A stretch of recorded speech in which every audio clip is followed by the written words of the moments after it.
Greetings and salutations, mortals. 'Tis I, Naszvanu here, bringing you part 11 of What If Naruto Was Half Uchiha. Just wanted to greet you guys by saying, sit back and relax. You're in for a treat. And so, we begin. After the horrifying experience with the Orochimaru, Sakura was able to move the two boys to a separate location. It was a small clearing that was hidden away from view by many large trees.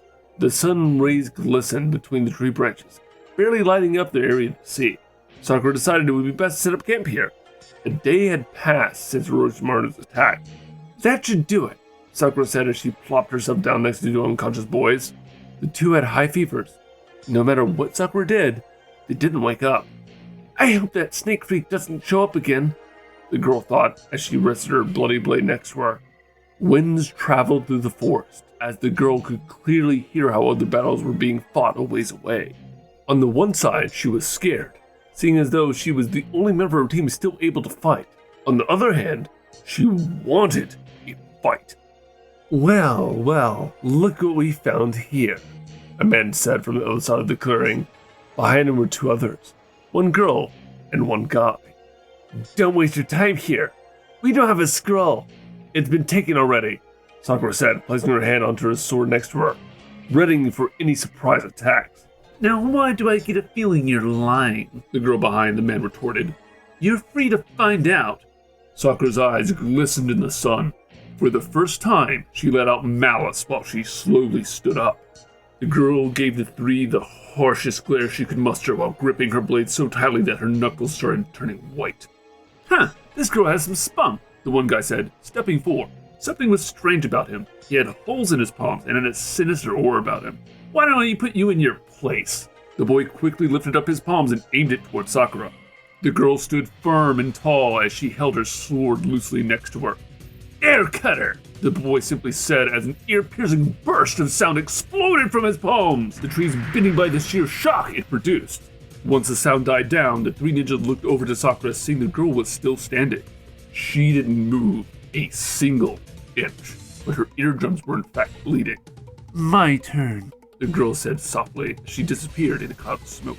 What? Where did she go? The sound-getting girl asked, looking around the group only to suddenly see a pink blur behind one boy. Saku, watch out! The girl shouted, but it was too late. Sakura had plunged her sword into the boy's back. Don't underestimate me, Sakura whispered softly as she twisted her blade, causing the boy to spew out blood before he dropped down into the ground, morbidly sliding off her blade with ease. I missed his vital organs. If you still wish to have your teammate, then you should leave your scroll and take him before I change my mind. The two Soundgate looked at each other before both of them burst forth, both going in separate directions. Now! The sound Kunoichi shouted once they were on the sides of Sakura. Suddenly, another sound explosion went off as Sakura went flying towards the other girl. I got you now! The girl said with a grin as she threw a shower of shurikens straight at Sakura. Unable to avoid the attack, Sakura attempted to block it, causing many shurikens to embed themselves into her arms and legs. Cheap shot! Sakura growled as she rushed to the girl, only to get blown away by another sound explosion. The girl unexpectedly dropped her blade mid-flight as she got flung into a nearby tree. That Zaku went easy on you. You see, girlie, these sound waves are a lot more powerful than what you think. The team leader smiled under his mask as the girl walked up to Sakura, who was now bleeding from her head. Why don't you cut off that pretty hair of yours? You look much better without it. The girl viciously punched Sakura, causing Sakura to bleed even more. Stop it! You'll regret what you're about to do! Sakura's voice was tired and weak.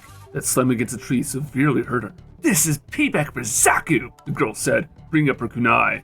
Suddenly, in the shade where Sakura left the two unconscious boys, now stood two dark figures. Sasuke was the first. Half his body was coated in weird black markings, and his Sharingan were blazing alive. For some reason, he had all three Tomo now. Sasuke looked over the clearing, one Soundgenin on the ground in a pool of blood, while two others were standing there, waiting. His eyes instantly noticed the one Genin about to attack Sakura. Before anyone could notice what was happening, the sound of thunder resonated through the area. Bright red and black streaks stretched out all against the tree line as the deafening sound of thunder started getting louder and louder. A beast-like roar was let out when Naruto suddenly appeared in front of Sakura, shielding the girl from the Soundgenin. Half the boy's body was coated in black markings, while the other half was almost in a fox-like cloak. The boy had an almost animalistic look to him as he suddenly punched the Genin straight into a nearby boulder, shattering the ancient rock to pieces. When Sakura looked over to Sasuke, she saw the boy was now standing on top of the group leader. The Genin's arms were snapped in half as he was now screaming for dear life. Just when Sakura thought it was over, the two Uchihas locked eyes. Naruto let out another animalistic roar as he launched toward Sasuke. Flame Bastion! The young Uchiha announced before meeting Naruto in a one-on-one fist fight. While Naruto's body went into full autopilot, his mind was busy in a battle of its own. Let me go! The boy shouted, finding himself deep in darkness. The large, almost barren wasteland of Naruto's mindscape stretched out around him. The boy held his head as it felt like it was exploding. There was so much pain, he was on the verge of screaming bloody murder. The sound of something sprawling around forced Naruto to look up. What he saw was horrifying. The nine-tailed fox was sprawling around in his cage. The creature let out an inhumane sound as the thin line of his chakra was seeping into the sky. Naruto slowly looked up before seeing a pair of Sharingan eyes. The eyes were constantly moving as their continuous glare burrowed into the Nine-Tail's mind. What's happening? Naruto asked, momentarily forgetting about his pain. That isn't me, right? Naruto asked himself, the feeling of dread sinking into him. I need to deactivate them. Naruto closed his eyes in an attempt to help, but nothing he did worked. He wasn't in control of his body.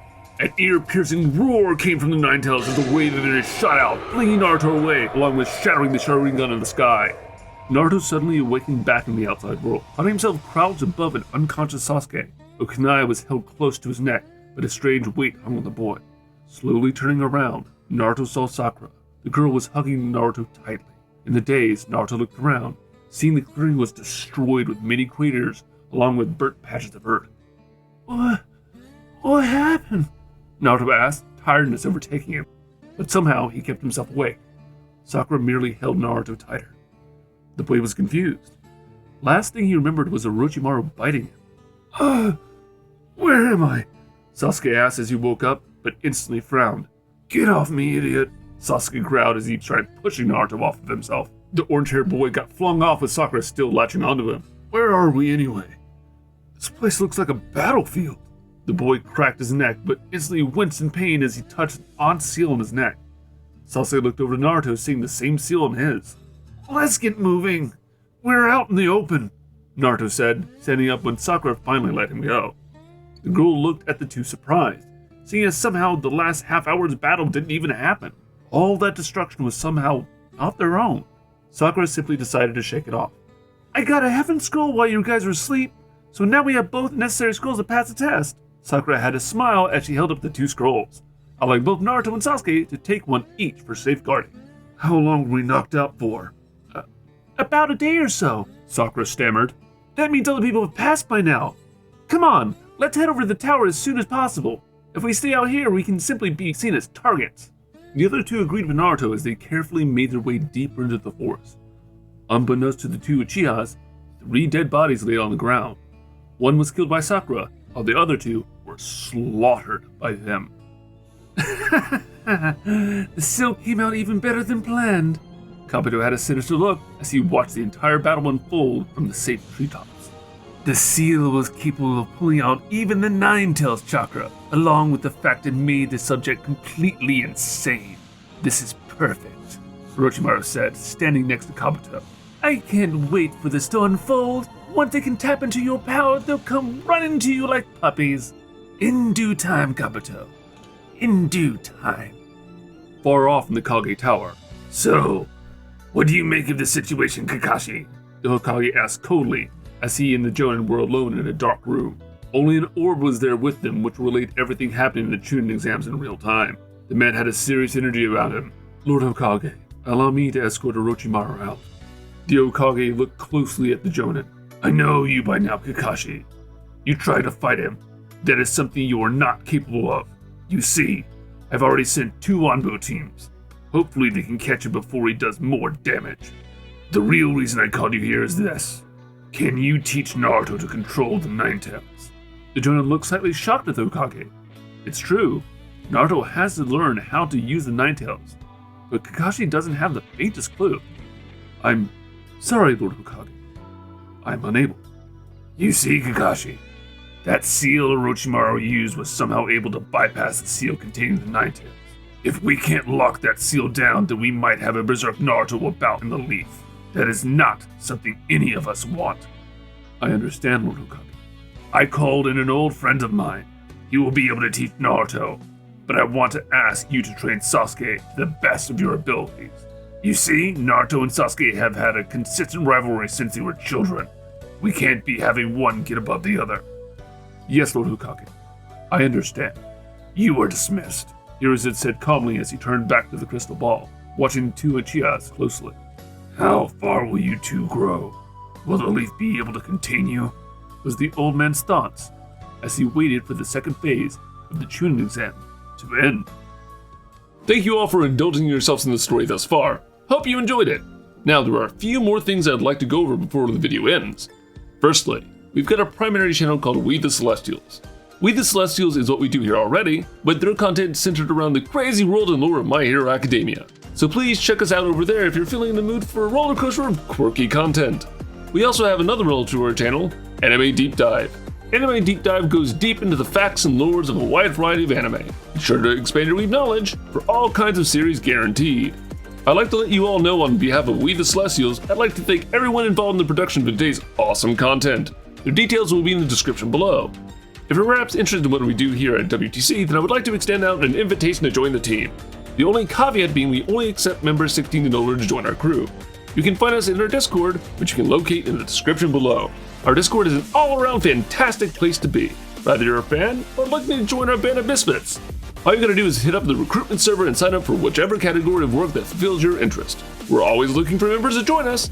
Well then, that is it from us for today's video. So thank you all for watching, and have a phenomenal day.